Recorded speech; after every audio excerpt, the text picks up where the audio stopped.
हाँ जी दोस्तों, very good morning. और कैसे हैं आप दोस्तों? हम लोग बहुत ही जल्दी कुछ ही दिनों में न्यू ईयर में टैप इन करने वाले हैं।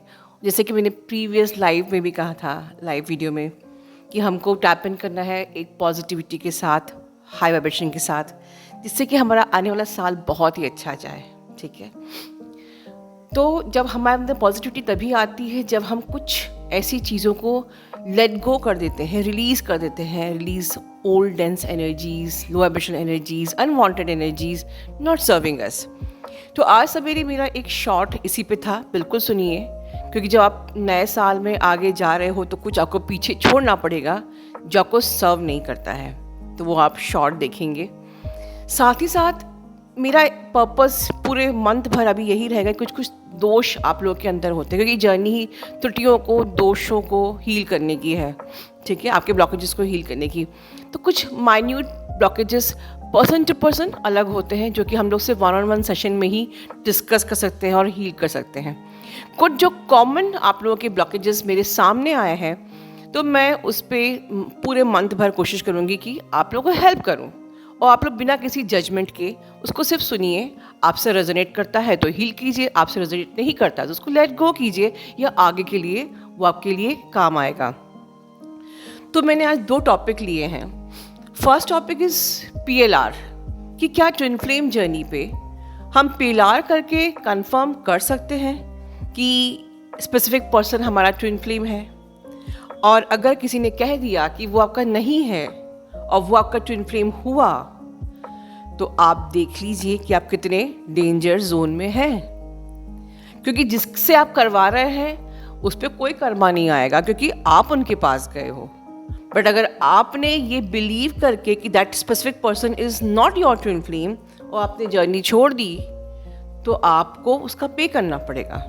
तो बी वेरी केयरफुल। और इसके ऊपर हम आगे, हमारी DF है, वो अपना पूरा एक्सपीरियंस आपसे शेयर करेंगी और आपकी लिटरली आंखें खुलेंगी। दूसरी चीज़ है रीफंड। देखिए दोस्तों, एक रीफंड वाली जो बात है, इस पे भी मैंने कुछ 2-3 ही, ज़्यादा नहीं, बट एक्सपीरियंसेस मेरे सामने आए थे। मैंने कभी बोला नहीं, बट क्योंकि ये साल का अंत है तो मुझे ज़रूरी है आप लोगों को गाइड करना। देखिए, फर्स्ट ऑफ ऑल, आप किस जगह रिफंड किसी से क्लेम कर रहे हैं ये डिपेंड करता है पर्सन टू पर्सन। बट अगर आपने किसी भी मेंटोर को आपने गुरु समझा है, चाहे आपने बोला नहीं है, अनकॉन्शियसली मन में समझा है, ठीक है, आपने गुरु माना है, या आप उनसे नहीं भी माना तो आपने उनसे विजडम ली है। सपोज कि ये चैनल है और यहाँ पर आपने साल भर, 1 साल, 2 साल, 3 साल, जो कुछ भी आपने, एक बीइंग साइलेंट सब्सक्राइबर भी जो विजडम ली है, और उस विजडम से आपकी लाइफ में चेंजेस आए हैं, बड़े बड़े चेंजेस आए हैं, ठीक है। और फिर उसके बाद कभी कोई लाइफ में ऐसा मौका आया, जैसे कि फॉर एग्जांपल कभी कभी ऐसा होता है कि आप लोग पेमेंट कर देते हो और मेरे पास उस वक्त टाइम डेट बहुत जल्दी, तुरंत आप कहो कि मुझे विदिन 7 डेज मिल जाए, नहीं टाइम रहता है, नहीं रहता है। तो कभी मुझे 10 दिन भी लग जाते हैं, 15 दिन भी लग जाते हैं आपको डेट्स देने में, इनफैक्ट डेट्स देने में भी। तो यहाँ पर हम अपने गुरु को हम समझना चाहिए कि भाई, या तो हमने, मैं एग्जांपल दे रही हूँ सिर्फ, कि या तो हम अपना जो भी पैसा लगा रहे हैं वो पूरे माइंडफुल होके लगाएं कि भाई हमें यहाँ पर लगाना है कि नहीं। फर्स्ट ऑफ ऑल बिल्कुल आप माइंडफुल होके लगाइए। और उसके बाद अगर आपको लगता है कि नहीं, आपके अकॉर्डिंगली अभी आपको कोई डेट या टाइम नहीं मिल रहा है, फॉर एग्जांपल, तो आप उस गुरु की जो पॉजिटिविटी है कि आपने जो कुछ लिया है, इतना विजडम लिया है, आपकी लाइफ में जो चेंजेस आए हैं, उनको भूले बगैर आप एक सिंपैथी रखिए कि ठीक है, हो सकता है कि मैम बिजी होंगी, या कोई किसी और के पास जाते हैं, हो सकता है कोई कंडीशंस होंगी, एंड आप उसको सब्र रखिए। कोई भी गुरु, जो असली गुरु है, कभी भी आपके पैसे के संग ना इंसाफी नहीं करेगा, and in my channel for sure, ठीक है। तो ये हमें समझना है, आपस में एक गुरु शिष्य का एक रिलेशन, एक बॉन्ड होना चाहिए अंडरस्टैंडिंग का, ठीक है। पर चलिए, अभी आप सपोज न्यू अवेकनिंग है, आपको नहीं है वो चीज़, या आप एक साइलेंट सब्सक्राइबर हैं, आपने वो बॉन्ड फील नहीं करते हैं। लेकिन एक बात समझ लीजिए कि आप कभी, ये एक रूल है कि अगर आप गुरु को उसकी विजडम की दक्षिणा नहीं दे सकते, मतलब कहते हैं ना गुरु दक्षिणा, आप जो यहाँ सुन रहे हो उससे आपकी ज़िंदगी बदल रही है, कोई भी गुरु आपसे गुरु दक्षिणा क्लेम नहीं करेगा।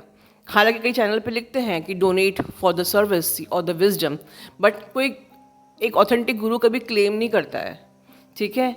लेकिन अगर आप उनको उनकी विजडम का रिटर्न नहीं देते हो तो कम से कम रीफंड मत मांगो, क्योंकि क्या होगा ये सिर्फ आपको मुझे बताना है कि जब आप अगर आपको रीफंड मिल भी जाता है किसी से भी, XYZ किसी भी टीचर से, वो पैसा कभी आपको फलेगा नहीं।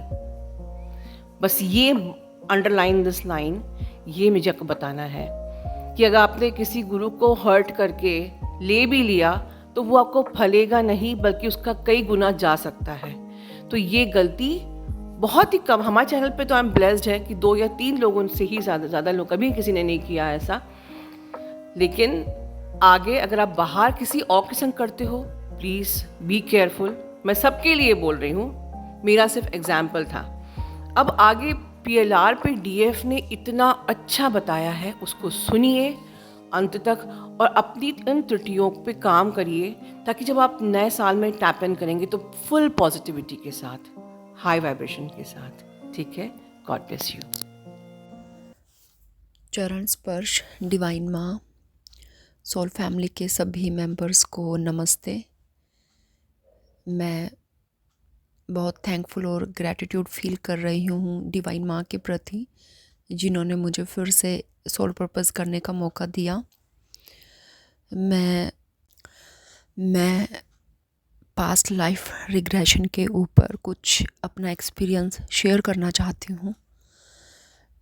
मेरे एक मेंटोर हैं जिनसे मैंने रेकी सीखी है, वे पास्ट लाइफ रिग्रेशन भी करते हैं।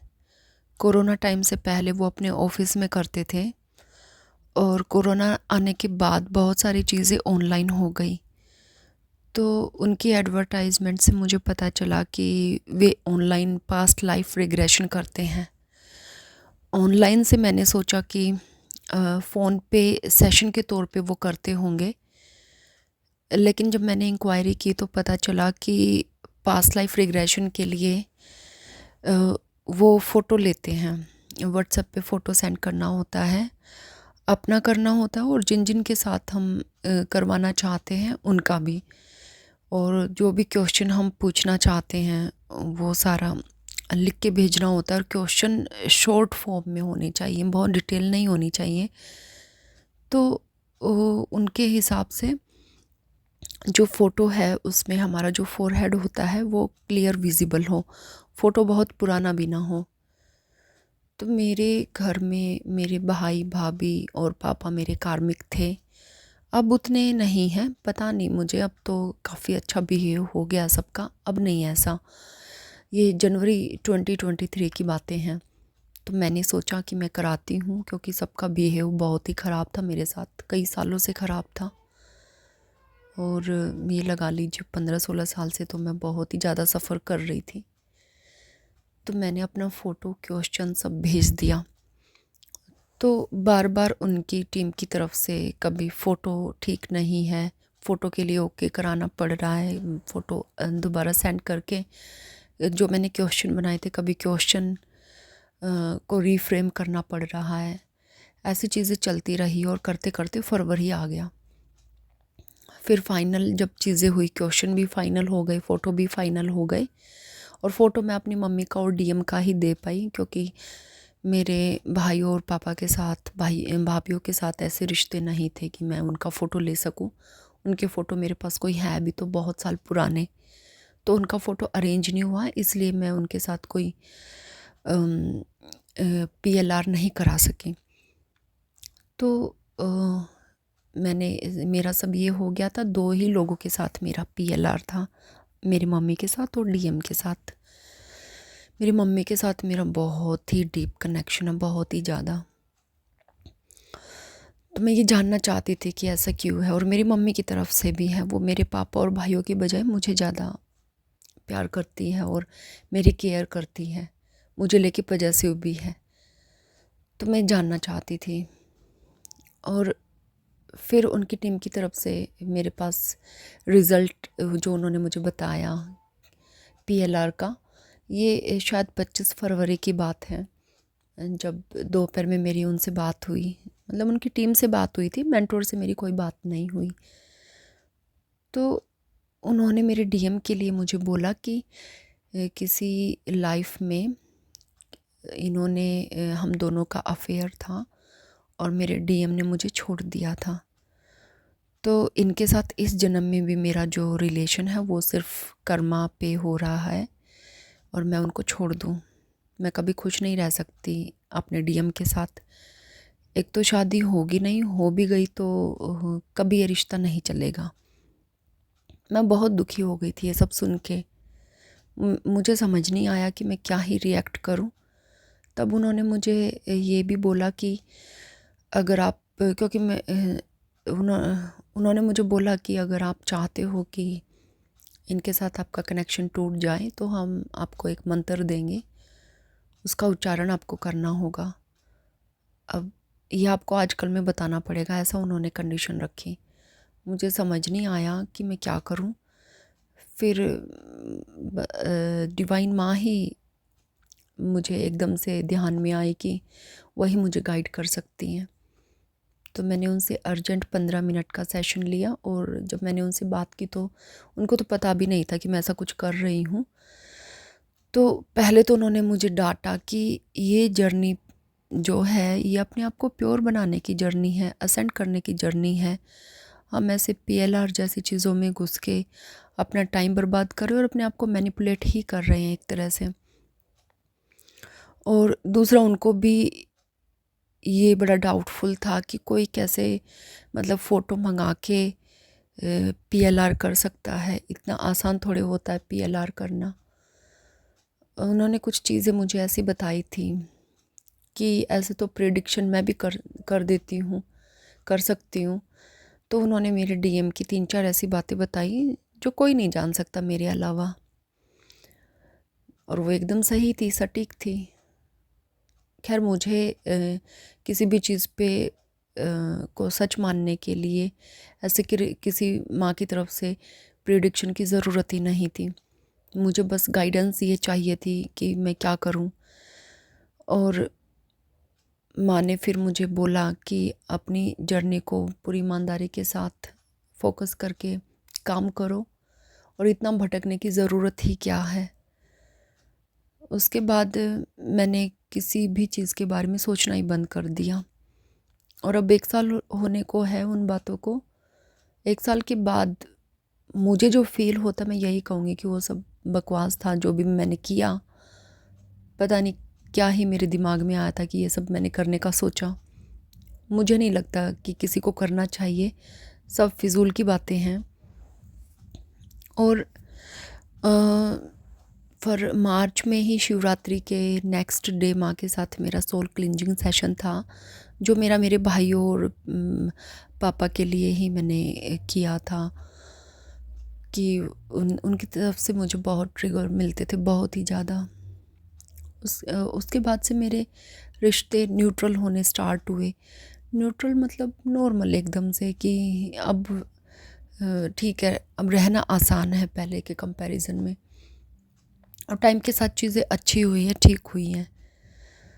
तो अगर किसी भी सोल सिस्टर के मन में ऐसा कुछ सवाल आता है कि वो पीएलआर करा ले, तो मुझे नहीं लगता कि उनको ऐसा कराना चाहिए या सोचना भी चाहिए।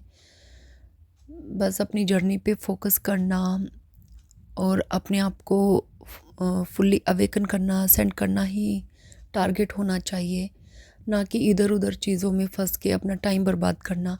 सच में वो 2 महीने मेरा टाइम बर्बाद ही था एक तरह से।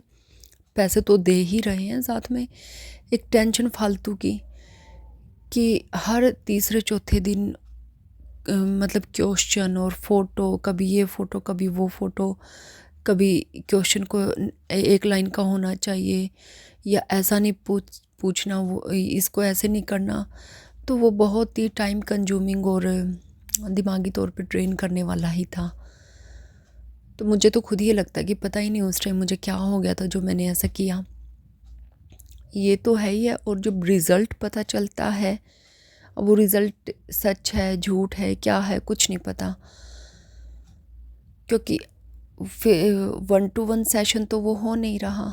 वो जस्ट फ़ोटो भेज दिया, क्वेश्चन भेज दिया, उन्होंने जो बता दिया उसी को मान के या तो खुश हो जाओ या दुखी हो जाओ। और मेरी मम्मी के बारे में उन्होंने कहा था कि मैंने किसी जन्म में मेरी मम्मी की फैमिली ने उनको छोड़ दिया था, और मैंने मेरी मम्मी की बहुत केयर की थी बुढ़ापे में, और इसलिए वो इस जन्म में मेरी माँ है। क्योंकि किसी जन्म में माँ बेटी का रिश्ता ना होते हुए भी मैंने एक बेटी की तरह उनकी देखभाल की थी, इसलिए वो इस जन्म में आपके साथ ऐसा बिहेव कर रही है। या उस टाइम तो मैं सब सुन के दुखी ही हो गई थी, ये क्या है। तो मुझे ऐसा लगता है कि नहीं, किसी को भी ऐसे नहीं सोचना चाहिए। ट्विन जर्नी में होने के कारण तो बिल्कुल भी नहीं, ये सिर्फ टाइम बर्बाद करने का एक जरिया और कुछ नहीं है। तो मुझे उम्मीद है कि जिस किसी भी सोल सिस्टर के मन में ऐसा कोई सवाल हो तो उसको सही रास्ता दिखाएं डिवाइन, और उनको कुछ तो हेल्प मिले, मेरे एक्सपीरियंस थे। थैंक यू सो मच आप सभी को मुझे सुनने के लिए। Thank you so much divine माँ, मुझे फिर से एक मौका देने के लिए। Thank you so much.